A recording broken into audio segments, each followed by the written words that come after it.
Merci. Merci de m'avoir invité. Donc je vais vous faire attendez, hop, ça marche là, voilà.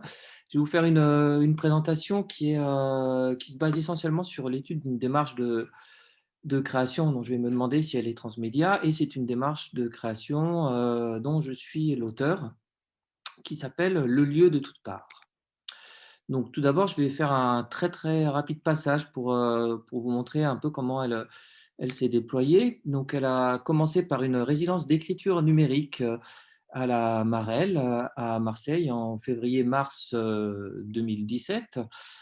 Hem, une résidence d'écriture au cours de laquelle il y a eu, des écritures de textes, là, que j'ai mis en page dans une revue pour la Marelle qui s'appelle «La première chose que je peux vous dire», qui a donné lieu à, une performance publique dans un centre à Montevideo, dans laquelle il y avait une création de visuels plus un moment de performance où je suis au micro devant un diaporama de texte. Une lecture de textes que j'ai écrit, qui s'appelle «Nuages» sur Radio Grenouille, que j'ai reprise par la suite à la librairie La Salle des Machines, à Marseille. Ensuite, donc cette résidence s'est terminée. J'ai poursuivi le lieu de toutes parts, qui est en fait une partie de cette résidence d'écriture numérique, et que j'ai poursuivi notamment, pour cette, seconde journée d'études, organisée par Musique justement sur cette thématique, des partitions dans un centre d'art, numérique, le Cube, à Issy-les-Moulineaux. Et là, c'était en fait une improvisation, comptée, qui était en association avec une présentation d'une partition animée, qui était, un petit clin d'œil à Hervé, parce que j'ai vu les UST, donc c'est une manière de rendre visibles les unités sémiotiques temporelles. Voilà, donc toujours, lié à ces journées d'études, une exposition, dans une galerie pour laquelle, j'ai produit cet objet d'art qui est une boîte avec des textes que j'ai, performé, pendant le vernissage, que j'ai activé pendant le vernissage.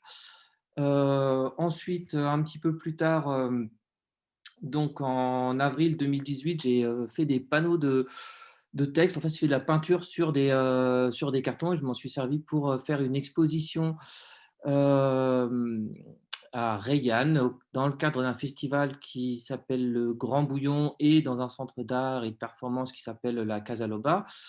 Installation dans lequel il y avait ces panneaux, plus des, créations sonores qui sont issues d'une installation sonore générative que j'avais fait auparavant, qui s'appelle l'Esplanade. Ensuite, cadre très différent, toujours dans ce village de Reillanne, une participation à un événement qui s'appelle le Lâcher de mots, qui vient régulièrement, donc où il s'agit de lire, des textes, devant du public. Donc là, cette lecture performance, je l'ai reprise dans un cadre très différent, donc un centre d'art, Béton Salon, à côté de l'endroit, où j'enseigne. Et je faisais partie, d'une exposition qui s'appelait Éphémère, où j'ai repris ces principes-là de panneaux, avec des textes que j'avais écrits et qui sont peints sur les panneaux, mais là, il n'y a pas de création sonore associée. Ensuite, un petit peu plus tard, donc là, je suis en mai de 2019, donc nouvelle participation au Lâcher de mots. Donc j'ai pris la même image, c'est le même dispositif. Puis en novembre 2019, pour la clôture de ces journées d'études partition, une nouvelle exposition, qui s'appelait, «L'horizon des limites», pour laquelle j'ai fait, tout s'apparentait entre la sculpture et l'installation qui s'appelle, «La zone», dans laquelle il y a quand même un usage de texte, qui a donné également lieu à une, brochure de textes que j'ai en bonne partie écrits, mais dont certains sont, recueillis, notamment des écritures sur des gilets jaunes. Et je m'en suis servi pour faire une performance, toujours pour le vernissage, et ça s'appelait «C'est écrit sur un gilet jaune». Ensuite, en avril 2020, donc je m'étais rendu compte de l'intérêt de l'oralisation d'un certain nombre de ces textes-là, et là j'ai fait des, enregistrements, une création sonore que j'ai diffusée dans différentes radios. La première, c'était la web radio Ryanair, et ensuite sur 2 fois sur, Radio Zinzine, qui est une radio donc, à côté de là où je vis. Relâché de mots, juillet 2020. Et ce projet, donc à la base, d'où j'ai retiré le lieu de toutes parts, va être, en fait, diffusé par la Marelle sous la forme d'une écriture numérique pour, smartphone et tablette. Et donc là, c'est en cours de développement. On est dans une étape heu, d'esquisse, on va dire, en ce moment. Et dernier avatar, encore une fois en cours, très, très en cours, qui est plutôt la volonté de faire un livre, un codex quoi, autour de cet univers, du lieu de toutes parts, un livre qui s'appellerait, basiquement «Le lieu de toutes parts». Donc là, c'était un 1er aspect pour moi qui peut rapprocher cette démarche du lieu de toutes parts du transmédia, donc qui est, le fait de faire, différentes œuvres avec des techniques différentes, avec des formes différentes sur, différents supports pour, là, faire un écho à la définition de Jenkins. Bon, je vais vraiment être juste basé sur cette définition-là, même si j'ai pu lire d'autres choses, mais je vais me baser sur cette, définition. Donc juste pour vous expliquer un petit peu ce que c'est que le lieu de toutes parts, ou plutôt tenter, ou plutôt ne pas réussir, parce que je ne peux pas exactement vous dire ce que c'est que le lieu de toutes parts, si ce n'est une espèce d'univers utopique, pas dans le sens de l'impossibilité, mais plutôt du lieu sans lieu prédéfini, sans lieu limité. C'est pas nulle part, mais ce serait plutôt toute part, donc partout où il y a toutes, tout et tous, qui font toutes sortes de choses et qui coexistent. Donc ce serait comme une réalité alternative, mais pas tant qu'elle n'existe pas, mais plutôt qu'on ne la perçoit pas ou ça parle en fait des processus de perception et d'observation également. Ça peut s'appliquer à beaucoup de choses. Et dans cette démarche, il y a eu plein de choses. Donc, il y a eu des œuvres, donc c'est parti de l'observatoire, mais ça a donné des œuvres un petit peu complémentaires. J'ai développé des bouts de récits dans les objets, dans Matière Noire, dans la zone, dans les panneaux de texte. J'en ai écrit, j'en ai récupéré d'autres. Il y en a qui vont être repris, d'autres pas. Il y a une forme d'inclusion aussi du lieu de toutes parts à l'intérieur de l'observatoire. Donc c'est une fiction qui est à la fois dispersée, des fois adaptée, des fois incluse. Et également, c'est une fiction qui n'est pas finie, qui est toujours en cours de travail, qui est multiple et sans limite. Et pour moi, c'est aussi une manière de définir ce que c'est que le lieu de toutes parts. C'est quelque chose de multiple et sans limite. Là, je reviens au cœur de ma réflexion sur cette question on va dire, je pense que j'ai développé une approche tactique et non stratégique. Donc, je reviens à cette définition, à cette partie de la définition de la première définition de Jenkins, avec cette idée que le transmédia, il y aurait quelque chose selon moi, d'une stratégie, parce qu'il y a des éléments fictionnels qui sont disposés systématiquement dans un but pour créer une expérience de divertissement unifiée et coordonnée. Donc, peut-être que ça peut exister dans le cadre des industries culturelles, mais il se trouve que moi, ce que je fais, hormis l'observatoire qui va avoir une forme peut-être plus proche des industries culturelles par cette forme pour smartphone et tablette, le lieu de toute part, c'est plutôt dans le champ de l'art contemporain. Et justement, je ne l'ai pas du tout construit dans une approche stratégique, mais beaucoup plus par la tactique. Alors, bon, pourquoi je parle de stratégie et de tactique? Je me réfère bien sûr à Michel de Certeau dans le tome 1 de l'Invention du quotidien, qui fait cette différence-là entre stratégie et tactique. Bon, là, je vous laisse les citations si vous avez envie de les lire, mais je vais faire mon propre résumé et par rapport à ma propre démarche et par rapport à cette communication. Et je dirais que dans la stratégie, il y a une démarche d'anticipation par quelqu'un qui a le pouvoir de la mener, c'est-à-dire qui maîtrise le domaine dans lequel elle s'appliquera et qui peut s'estimer assuré ou qui peut espérer obtenir les résultats qu'il escompte. Et ce n'était pas du tout mon cas en ce qui concerne le lieu de toutes parts. Je ne dispose pas du tout des moyens d'une industrie culturelle. Je n'ai pas de budget pour faire ces œuvres, j'ai pas de salaire. J'ai développé cette démarche sans la planifier, comme j'ai pu, avec les moyens du bord, en fonction du temps, des occasions, des opportunités, un peu comme le bricoleur de Lévi-Strauss qui fait ce qu'il peut avec ce qu'il a. Donc c'est pour ça que j'ai dû développer une tactique, pas à pas, et qui fait qu'en fait, progressivement, cette démarche, elle a pris, je trouve, une espèce de forme transmédiatique, mais parce que c'était la forme la plus opportune pour continuer à développer cette démarche de création. En fait, j'ai voulu saisir, les opportunités. Donc je disais tout à l'heure, le lieu de toutes parts, c'est comme un sous-produit de l'observatoire. Mais ensuite, quand je l'ai développé, j'ai pris ma contribution à l'observatoire, parce que je ne l'ai pas mentionné tout à l'heure, mais c'était une démarche à plusieurs et ensuite je l'ai développé. Parce que j'ai été co-organisateur de ces journées d'études partition. À un moment donné, il y a, dans un cadre de valorisation de la recherche, j'ai, hem, j'ai fait une performance. Quand il y avait des expositions associées, j'ai fait des objets qui puissent être, vendables, puisque c'est ce qu'on demande dans une galerie. Comme il y avait des vernissages, j'ai fait des performances pour ces vernissages. L'exposition éphémère, c'était en fait une expérience pédagogique avec mes étudiants. Et je voulais en fait, moi aussi, faire une œuvre en même temps qu'eux, au même niveau qu'eux. Et puisque, il y avait, un vernissage, j'ai fait une performance. Aussi, la forme même de ces œuvres-là sur carton, c'est une forme légère, facile à transporter. Moi, j'habite en Provence et j'enseigne à Paris. Donc il fallait que je trouve une forme qui aille avec. Quand je l'ai présenté, dans la ville où j'habite, donc à Rayanne, j'ai ajouté des créations sonores qui étaient associées, enfin qui étaient liées dans le même univers, parce que ça vient d'une autre œuvre, que j'ai faite auparavant, qui s'appelle L'Esplanade, où j'avais déjà un peu des questionnements, notamment autour de l'observation.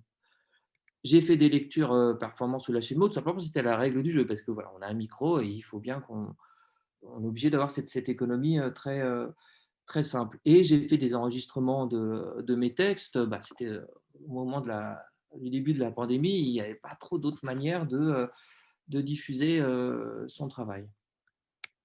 Donc là, ce que je montre en fait, c'est plein de choses qui sont vraiment liées à ma vie, à mon parcours, à mes opportunités. Et donc parce que j'ai fait une thèse et que je suis chercheur, j'ai organisé des journées d'études et parce que je suis artiste, j'ai participé, aux valorisations de la recherche. Si, j'ai fait cette résidence à la Marelle, c'est aussi donc parce qu'en tant qu'artiste, je participe au colloque Ludovia, je suis inscrit, à la liste des diffusions, culture numérique, je vois passer, cet appel à participation, j'y réponds. L'exposition à Béton Salon, c'est lié à une exposition précédente d'un artiste, Julien Crozet, que je connais par ailleurs parce que, j'ai pu participer une fois à la Biennale de Dakar et j'ai vu son travail, à cet endroit-là. J'expose souvent à Rianne où je vis, par opportunité, et aussi parce que pour moi, c'est une manière de montrer aux autres habitants de mon village ce que je fais. Je connais aussi des gens, qui ont diffusé, mes œuvres sur Ryanair ou Radio Zinzine, notamment, par exemple, Ryanair a été, initié par ma compagne. Mais c'est pas juste quelque chose d'anecdotique où ça se voit pas forcément comme ça. Là, je vous le révèle, mais ça se voit pas forcément quand on voit ces œuvres-là. Ça insuffle en fait des manières de faire, des manières de créer dans mes démarches de création. Parce que je suis artiste, parce que je suis chercheur, parce que je suis également, graphiste et éditeur. Et on voit l'importance du texte et de la mise en page, enfin, vous voyez rapidement ça. Je ne peux pas malheureusement m'étendre dessus, j'ai pas le temps, mais ça donne plastiquement, ça me donne des qualités esthétiques à mon travail. Et il faut aussi dire que, bah, j'utilise un éventail de technologies très large, de techniques et de technologies, et ça, c'est lié à la convergence technologique, donc qui est en fait lié à cette convergence aussi du transmédia. Même en fait, la fiction du lieu de toutes parts est liée à ces différentes, centres d'intérêt et ces différentes pratiques. Donc il y a les processus d'observation qui sont liés à ma démarche de plasticien, mais il y a des formes aussi à l'intérieur du lieu de toutes parts qui sont proches de l'essai. Donc là, c'est proche de mes démarches de recherche. Il y a des diffractions de la fiction qui sont à la fois des questions d'opportunité, mais qui sont aussi mon rapport à l'écriture, ma volonté d'aller vers une écriture, type, livre imprimé. Il y a même des questionnements autour d'idéal utopiques, autour d'alternatives sociales, autour aussi des réseaux numériques, donc de mes centres d'intérêt qui rentrent dans cette, démarche-là du monde transmédiatique. Donc il y a un réseau de références et de renvois, heu, qui sont, donc à l'intérieur du monde fictionnel, mais qui sont, aussi dans un fond culturel. Mais ce fond culturel, contrairement à celui des industries transmédiatiques, c'est le mien. C'est pas un fonds culturel commun, même si le mien, il est lui-même sur un fonds commun, mais ce sont mes références à moi, quoi. Il en découle, dans le rapport au public, qui est déjà un rapport très, très diffracté par des tas de petites œuvres, pour des publics très, très différents, que, les publics ne peuvent pas connaître toutes les œuvres que j'ai faites, qui sont beaucoup trop confidentielles, et donc ils n'ont pas une vision globale du lieu de toutes parts, et donc à fortiori, ils ne peuvent pas participer au développement de cet univers. Donc si je dois résumer, je dirais que plutôt que de chercher à développer une stratégie dans un monde que je ne connaissais pas, j'ai mis en œuvre des tactiques dans mon monde.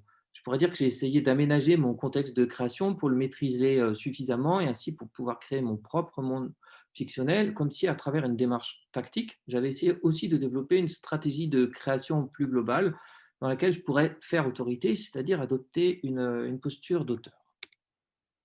Tout ça, c'est des manières de faire un monde. Donc, le lieu de toute part, il peut être considéré comme un monde imaginaire. Il peut être considéré tout simplement parce qu'il y a cette idée que c'est un lieu. Donc, c'est un espace dans lequel il se passe des choses, dans lequel il y a des gens, dans lequel il y a des aménagements. Et en fait, c'est tout ce qui s'y passe qui raconte ce monde. C'est par ce qui s'y passe que je raconte le monde. Mais en même temps, il y a des tas d'histoires, il y a des tas d'angles, il y a des tas de façons de le prendre. Donc, il n'y a pas une fiction principale, et c'est plutôt d'abord un monde plutôt qu'une diégèse. Alors, ce lieu, il est en bonne partie inspiré de la résidence qui se passait à la Friche de la Belle de Mai à Marseille. Mais en même temps, il ne s'arrête pas là. Il est lié aussi à d'autres lieux de résidence que j'ai pu faire à d'autres moments, mais aussi à ce qu'il peut y avoir autour de moi, autour de mes lieux de vie, de travail, même lié beaucoup aussi à beaucoup de voyages que j'ai pu faire. Donc c'est aussi un monde imaginaire qui n'existe pas en tant que tel, ou alors qui ne peut pas être perçu, qui n'est pas perçu en tant que tel. Donc dans ce sens, le lieu où tu pars, ça peut être Internet, ça peut être un rond-point occupé par des gilets jaunes. Mais c'est pas c'est pas juste ça, quoi. Et c'est une manière de voir Internet, un rond-point occupé par les gilets jaunes, mais c'est aussi une manière de concevoir ma propre façon de voir le lieu de toute part. C'est-à-dire que c'est un monde imaginaire aussi, parce que c'est un monde que je construis moi-même comme ça, au fur et à mesure, dans un certain état d'esprit, et dont j'imagine progressivement les différentes facettes. Donc, ce que je veux mettre en avant, c'est que c'est pour des nécessités pratiques en fait, que j'ai développé cette espèce de démarche transmédiatique. C'est-à-dire, je le fais pour pouvoir continuer à créer le lieu de toute part. C'est ça qui alimente le processus, et c'est ça qui fait aussi qu'il y a une certaine cohérence dans ce processus. Il en découle aussi que ce n'est pas un monde fini. Non seulement ça fait partie des caractéristiques fictionnelles du lieu de toute part, c'est qu'il ne soit pas fini, qu'il soit toujours ouvert à d'autres choses, mais c'est aussi un monde que j'ai besoin de construire progressivement en fonction des opportunités. Donc en ce sens-là, ça ne rejoint pas du tout cette logique de stratégie très, très planifiée définie par Jenkins. Ce n'est pas du tout un monde clos, ce n'est pas un monde qui est totalement meublé. Après, on peut même se demander, est-ce que c'est vraiment possible d'anticiper à ce point-là un monde, quoi, même si on est dans une industrie culturelle. Ce qui compte en fait là-dedans, moi, ce qui me semble intéressant, c'est ce moteur de création, et c'est ce réservoir dans lequel je peux puiser et que je vais continuer à compléter, qui va me créer d'autres réservoirs, etc. Donc, pour conclure, je voudrais faire une ouverture sur un champ un petit peu plus large, bon, parce que j'ai bien conscience que je suis pas, il n'y a pas une notoriété extraordinaire, et bon, je suis vraiment, là, l'intérêt, c'était que je peux vous parler vraiment de toutes les étapes de la création de ce monde, mais ce n'est pas un exemple qui expliquerait toutes les démarches artistiques autour du transmédia. Donc, je voulais me demander quels pourraient être un peu les liens entre un transmédia des industries culturelles et un transmédia artistique. Alors bon, c'est ces questions qui ont déjà été un petit peu abordées. Enfin, là, je parlais tout à l'heure dans une intervention de Caroline Groupière, et bon, elle en a parlé aussi d'une certaine manière. Euh, Moi, je voudrais me focaliser sur l'art contemporain, bon, parce que j'estime que ma pratique s'inscrit dans l'art contemporain, et parce que pour moi, l'art contemporain, contrairement à l'art moderne ou à l'art classique, et là je fais la distinction paradigmatique qu'a pu en faire Nathalie Hennig, pour dire l'art contemporain, c'est un mode d'art, on va dire.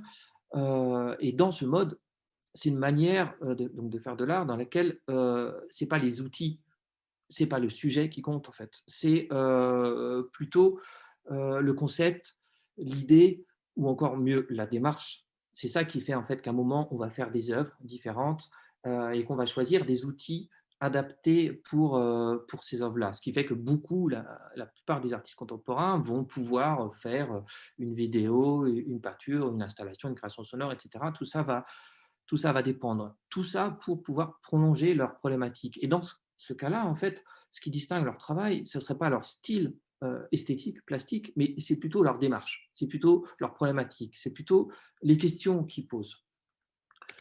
Euh, je pense par exemple, je vous montre quelques exemples rapides. Bon, Ouais, faudra bon bientôt finir. je suis à la Ouais. fin. Donc la démarche de Sol Lewitt, je vais aller encore plus vite. Là, c'était Matthew Barney autour du Cremaster avec des vidéos, des photos, des installations, des objets qui pouvaient être vus j'avais vu dans une exposition à la ville de Paris, où je reviens aussi sur Duchamp pour montrer bon, l'éventail un petit peu de tout ce qu'il a fait, comme une sorte de… Duchamp n'est pas un artiste contemporain, mais c'est plutôt quelqu'un qui a pu inspirer les artistes contemporains et qui a réuni à la fin de sa vie la plupart de ses œuvres dans cette boîte en valise, comme une espèce de, de mise en boîte d'une démarche un peu transmédiatique. Et pourquoi je parle là de ce rapport-là au transmédia, c'est que je pense qu'au-delà aussi du fait d'utiliser différentes techniques ou différents outils, il y a cette question-là du monde. Et je me demande si la démarche d'un artiste, ça ne peut pas, d'une certaine manière, être ce monde-là, euh, le, le, monde imaginaire dont on parlait. Euh, donc, pour finir, euh, donc je veux faire juste une distinction entre industrie culturelle et démarche artistique. Les artistes, même les artistes connus, ne peuvent pas développer d'une manière stratégique des univers transmédiatiques. Ils ne peuvent pas le faire à l'avance. Ils n'ont pas les moyens des industries culturelles. Donc, en général, ils vont plutôt développer une démarche qui va prendre des aspects transmédiatiques pour être connus. Et ensuite, éventuellement, plus tard, faire ce qu'ils veulent au coup par coup. Aussi, le rapport au public, pour revenir un peu à une des premières communications, il est très, très différent en fait. Il ne peut pas y avoir le même type d'investissement du public dans le cadre d'un rapport à l'art contemporain par rapport à des industries culturelles. Euh, Parce qu'en fait, le public ne peut pas faire des suites des œuvres. Le public n'a pas le statut d'auteur.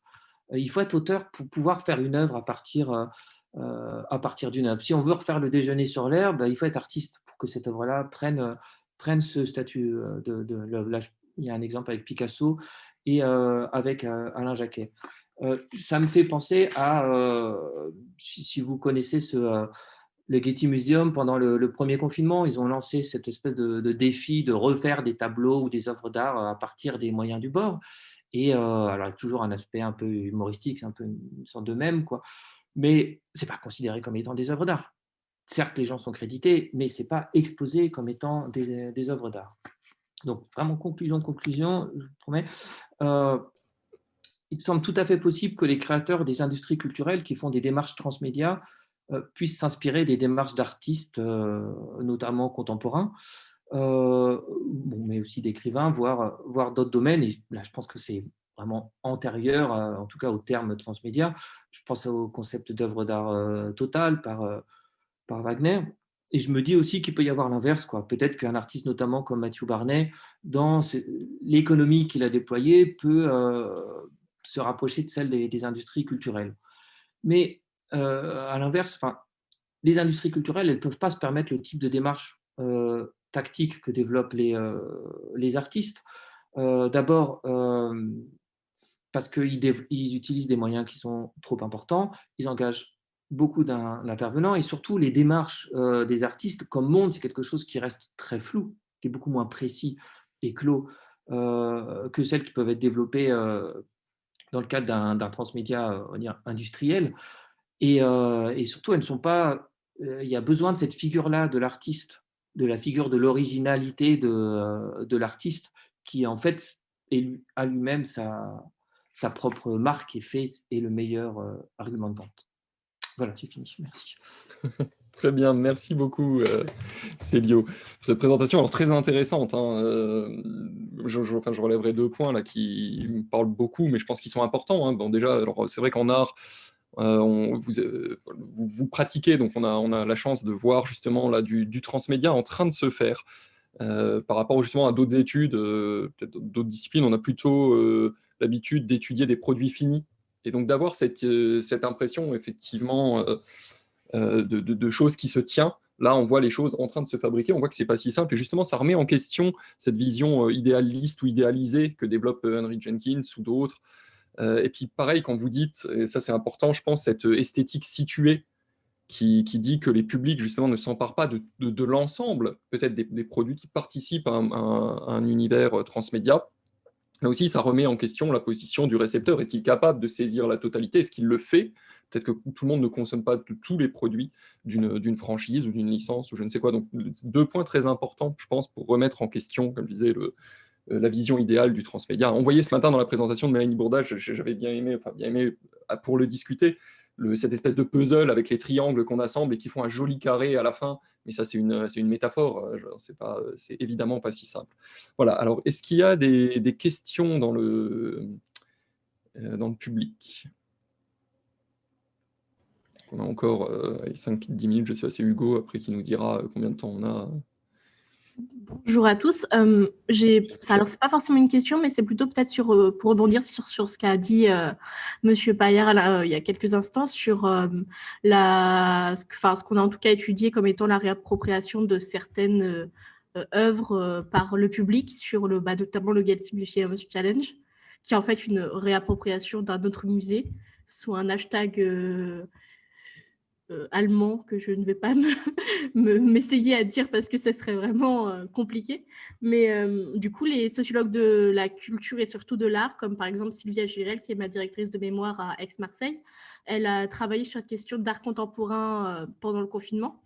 Et on en est venu, donc c'est en travail en cours encore, donc bon, il faudra me croire sur parole pour l'instant. Elle en est venue à traiter ça comme étant vraiment une réappropriation justement de l'art contemporain, dans la continuité un petit peu de ce qu'on a dit toute cette matinée sur les publics et la réception des publics. Et c'était intéressant aussi du coup de voir comment vous avez parlé de ça et de cette dimension qui reprenait même dans les travaux autour de l'univers dont vous avez parlé. Je ne sais pas si on peut traiter ça comme un univers. Vous voulez dire le Getty Museum ou Pardon? de quel univers vous parlez là, juste Alors attendez, parce que j'avais pris des notes, mais je me suis emmêlée dans toutes mes fenêtres ouvertes. Sur le lieu de toutes parts. Enfin, j'ai un peu compris ça comme étant un grand monde où on peut où il y a beaucoup de choses dedans. Et sur les différentes créations que vous avez proposées.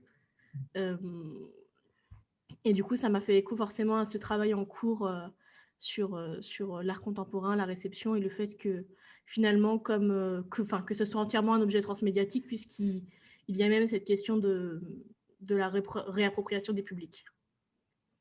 Je ne sais pas si c'était extrêmement pertinent comme commentaire, mais... Là, moi, je commence un peu à travailler autour de cette démarche, mais du Getty Museum, mais je ne savais pas que ça venait d'un autre musée allemand, donc je vous remercie. Je vais mettre en commentaire, vous pourrez aller jeter un œil. Oui, je veux bien, ouais, s'il vous plaît. Mais là, juste dans ce que j'ai vu rapidement par rapport à ce qui était proposé et aussi la manière avec laquelle c'était présenté à la fois par le Getty Museum, mais aussi par, par d'autres médias ou notamment même par les gens qui le faisaient eux-mêmes, quoi. Il y avait quelque chose où, en tout cas, les codes de présentation n'étaient pas du tout des codes du champ de l'art contemporain. Bon, déjà, c'est exposé sur écran, donc c'est toujours un peu... les codes de l'art contemporain sur écran, c'est toujours un petit peu compliqué, y compris pour le web art, je trouve, mais bon, ça peut-être Antoine Moreau pourra plus en parler que moi. Mais ça se voit vraiment comme comme une recréation, comme si on faisait une espèce d'exercice, mais qui a souvent donc un aspect un peu potache, ce qui c'est pour ça que je parlais de mème, quoi. Ça ressemblait plus à ça que à je suis artiste et je fais une œuvre que je vous présente et puis vous la prenez comme elle est et puis point barre, quoi. Vous amusez pas, c'est pas pour rigoler, quoi. Je suis vraiment un artiste, quoi. Donc il faut me regarder un peu par en bas. Et donc, moi, j'ai pas du tout l'impression que ça soit le régime de présentation enfin, ce que j'ai vu en tout cas de l'art contemporain. Mais bon, après, j'ai vu ça un peu trop rapidement peut-être. Non, non, effectivement, c'est pas vraiment vu comme étant de l'art, en tout cas de ce qu'on avait analysé. C'est pas ma spécialité, donc c'est un peu difficile, hein, mais c'est vrai que c'est aussi ce qu'on en avait déduit, mais que pourtant il fallait le prendre en compte parce que c'était hyper intéressant de voir comment des personnes qui n'ont pas forcément des habitudes liées à ça, enfin, liées au musée, liées à la création, etc., s'étaient quand même amusées à reproduire des œuvres culturelles fortes et souvent assez connues.